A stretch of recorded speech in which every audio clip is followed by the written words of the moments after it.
Hello, bachcho. Let's read the question. And the question says water boils in an electric kettle in 15 minutes after switching on.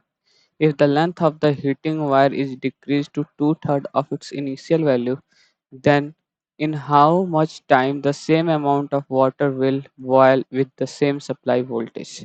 तो basically question में क्या कह रहा है कि हम लोग के पास वाटर का अमाउंट सेम है, सप्लाइड वोल्टेज सेम है, बस हम लोग का जो हीटिंग वायर का जो लेंथ है उसको हम लोग ने टू थर्ड कर दिया इनिशियल से।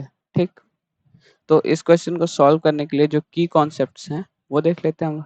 की कॉन्सेप्ट्स, तो इसमें जो की कॉन्सेप्ट्स यूज होंगे, पहला कि एच इज इक्वल टू हो जाता है V square by R into time T.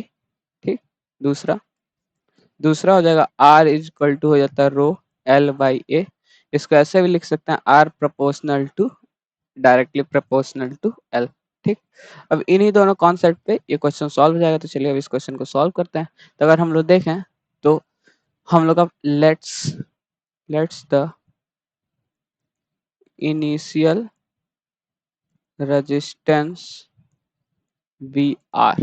ठीक, then R dash is equal to जो न्यू रेजिस्टेंस हो जाएगा, आर डैश क्या हो जाएगा, R dash is equal to हो जाएगा हम लोग के पास 2/3 आर, क्योंकि एल जो लेंथ है एल डैश हो जा रहा है, एल डैश जो हो जा रहा है वो 2/3 एल हो जा रहा है और डायरेक्टली प्रोपोर्शनल है, तो लेंथ हो गया। ये इक्वेशन हम लोग वन सपोज कर लेंगे। ठीक, अब अगर देखें तो हम लोग को same amount of water he heat करना है, तो जो अमाउंट ऑफ हीट रिक्वायर्ड होगा वो दोनों केसेस में सेम होगा। अ, ऐसे लिख लें, since amount of water is same, so amount of heat required to boil it will also same। मतलब कि अगर हम लोग ने वाटर के अमाउंट को कांस्टेंट रखा है, मतलब कि चेंज नहीं किया, तो जो पहले हीट की जितनी की हीट की जरूरत थी उतने हीट की अभी भी जरूरत है।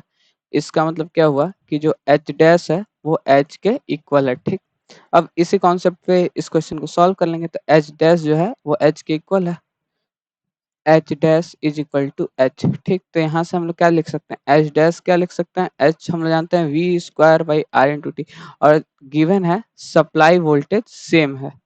ठीक, तो ये क्या हो जाएगा, V square by R dash into time मान लेते हैं टी डैश लग रहा है, ये हो जाएगा V square by R into time T. तो वी स्क्वायर से वी स्क्वायर कट गया, यहाँ से फिर टी डैश क्या आ जाएगा, टी डैश आ जाएगा हम लोग के पास T by R into R dash.